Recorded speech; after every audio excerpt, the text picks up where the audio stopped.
Hey guys, Cyclamania here again. I'm going to shoot an episode about my saltwater frag tank getting set up, and I'll go ahead and talk to you guys about what I discovered today. I think you guys are familiar with Trent's 120-gallon saltwater setup. I just posted his video on Friday or so of his beautiful tank in his house and his frag fish room in the garage. If you guys remember that, that's cool. I went ahead and had him come over to my place today, and he went over this setup with me and really helped me out. Like I said, I'm familiar with freshwater more than I am with saltwater. Basically, before I did cichlids, I did about 2 years of research before I even started anything. It took me about 2 years to figure out exactly how I wanted to build a fish room, how I wanted it to run. I did a lot of drawing, a lot of YouTubing was my biggest thing, was watching videos. That's why I've posted so many videos, because it helped me out so much. So I'm on about 2 years of checking saltwater out online and basically figuring out all on how that works, and basically the best plumbing requirements for that. And look at where we are now. Basically, I'm looking at a 300 or 400 gallon hot tub with a 5,000-6,000 gallons an hour pump on this thing, and a really cool skimmer. So I'm real stoked to basically tackle this part of the hobby and hope that I can master this one. So basically, Trent came over and we discussed on that video basically how I told you guys I was going to be rotating this tub and whacking this pipe and having my hot tub basically flow into that sump. I'm going to go ahead and turn on another light over here and see if that'll help. So basically what he thought would be a better idea would be leave this setup the way it is, take this Refugium and set it up over here, and basically run a U-siphon, which means you would run PVC up, over, down, 90, 90 back up, 90, and then 90, and well, actually, sorry, minus one of those 90s. It would 90 here, 90 down here, and then 90 back up to wherever you want your water level at, and basically that skim the surface. And the reason why he wanted me to do this was because a refugium and a place for your protein skimmer, you're going to want low flow, which I thought about. It's just I didn't really think that it was going to be flowing through here that fast. But I'm pretty sure it would be, with a pump being about 5,000 gallons an hour.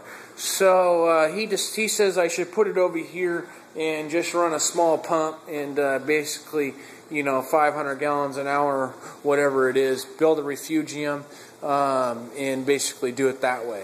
Well, after talking even more, we decided to maybe just bag the whole sump thing. I can get running a lot sooner if I bag the sump and focus just solely on the hot tub. And he thinks that there's enough room in this tub to basically get enough biological filtration. And I know you guys heard me talking about previously filling this lower section up with live rock and basically using that as my biological filtration. That was the plan in the beginning, and the plan changed to putting a sump on, and now it's back to no sump at all.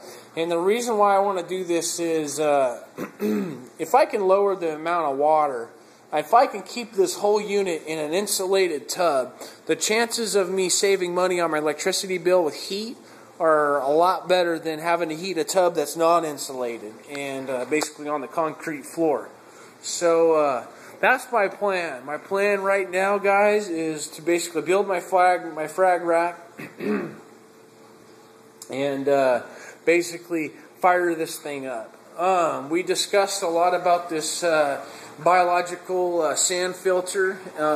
I've done quite a bit of research on it, but apparently not enough. I need to do some more to make up my mind completely. I think I'm going to get on some of the Reef forums and chit-chat with some of the people and see what I can get information-wise. I haven't been on a forum in years, but I'm going to have to do that. But as of the moment right now, the plan is to empty this out of sand, no sand whatsoever, and keep it empty until I do the research.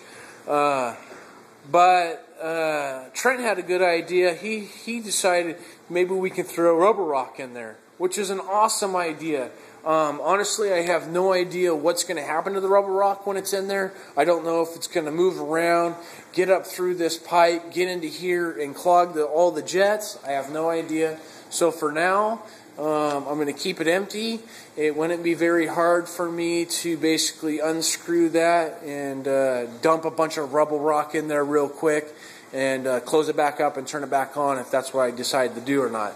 But I am going to do research on that, but right now I just need to clean it out. So with that said, let's talk about the lighting.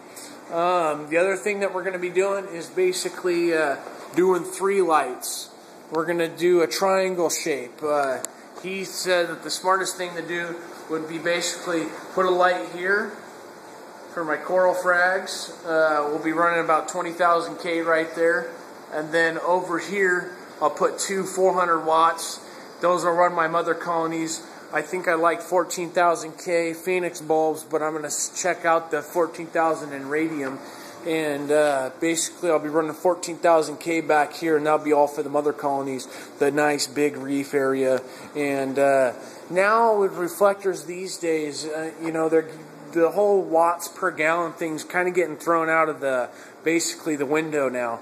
The reason why is because if you see these reflectors that are down here, they're real old school. And the ones that they have out now, they almost act like a diamond, where when light hits it, it pretty much shimmers off of every edge. So basically, I will be changing my reflectors out and purchasing some from Sunlight Supply. I can't remember what they're called, but at the Emperors, I think is what they're called. So I'll go with 3 Emperors. They can handle anywhere from 250 watts to 400 watts. I'll have to buy a 250 watt ballast for the frag light. But basically they put out so much light that it's pretty much just like a 1,000 watt bulb almost. So Trent just told me to keep my lights up at about this height, which I don't know if you guys can see how high that is, but it's a lot higher than what I thought. I was going to think that I was going to have to be, pretty close to the water level, but I won't have to on this. So what I'll do is I'll put some boards. I'll basically get my 400s over here for now. That's what I can afford to light up. And I will clean this out, fill this up with water. I'm going to do one more water test with bleach. I'll bleach the entire system very good, and I will drain the water out and dechlorinate, drain the water out, and basically fill up with water. And what I'm going to go ahead and do is I'm going to go ahead and just throw my live rock in. I know a lot of people out there, they cycle their rock, they sit it out in the sun, things like that. Ain't going to be much of an issue for me because no matter what, I'm going to have a cycle. Whether I put new rock in here or live rock, whatever, I'm still going to have to cycle my tank. But hopefully, since I might not be purchasing any rock offline, I won't have that much die-off. So, I'm real stoked, guys. Basically, all I got to do now is buy 2 500-watt heaters, which I hope is enough to basically keep this to temperature, which will be part of the test. I won't really have to buy any bulbs yet. So you guys are kind of wondering, well, what am I going to do with my protein skimmer? Well, that's easy. So basically what I'm going to do is I'm going to go ahead and set this protein skimmer. It's got a nice little acrylic stand in there. I'm either might set up a milk crate or basically build an acrylic rack here or sit it on that bench that goes around there. But basically it's going to be in this tub. And not really sure how I'm going to tackle all that, but I will be buying a pump for that pretty soon. It's only $100 for MaxiJet 1500, and we'll get that all hooked up. And I won't need that for 90 days after I fire up day. So I got a lot of work ahead of me. I got to clean that sand filter out, which is going to take a lot of work. I can't even barely get my hand in there because of the pipe that's in there. And I don't want to break any of those fingers off that blows the water in there or that thing shot. So, yeah, I'm super stoked, guys. So that whole thing of me saying, hey, 2 more months, whatever, I don't see why I can't start up in a month at least, you know, not much to deal with. I do need to focus on getting a frag rack built because that's something that I'm going to want to build while the tub is empty. It's just going to be a pain to get in there. I'm basically going to want to do some siliconing with the pipes coming up out of the ground so it's a rigid structure. And yeah, so I'll get all into that soon someday, but I hope you guys are excited about that. It sucks that I downsized my cichlid system and now I'm out of sump, but this sump is good because if I ever do want to grow macros, which I will grow some macroalgae, I'll have that set up over here. I'll have a little frag rack in there, whatever, for softies or whatever. I'll have something figured out for that tank, but all in all, for now, I can set that away. And also, I know we were talking about a 55-gallon drum going right here. Trent came up with a real good idea, is I could basically wholesale out an area for a 55-gallon drum to basically slide through and sit right here, and I'd still be able to use a gravity feed, which is just a great idea. And I'll be doing that. So it's either that or, you know, I don't know. We could use this sump to make salt water or whatever, but that'd make a good area to basically cycle live rock once I get into buying lots of live rock. But I hope you guys enjoyed that video. I'll keep you guys posted. If you guys have any other questions, let me know. Thanks, guys.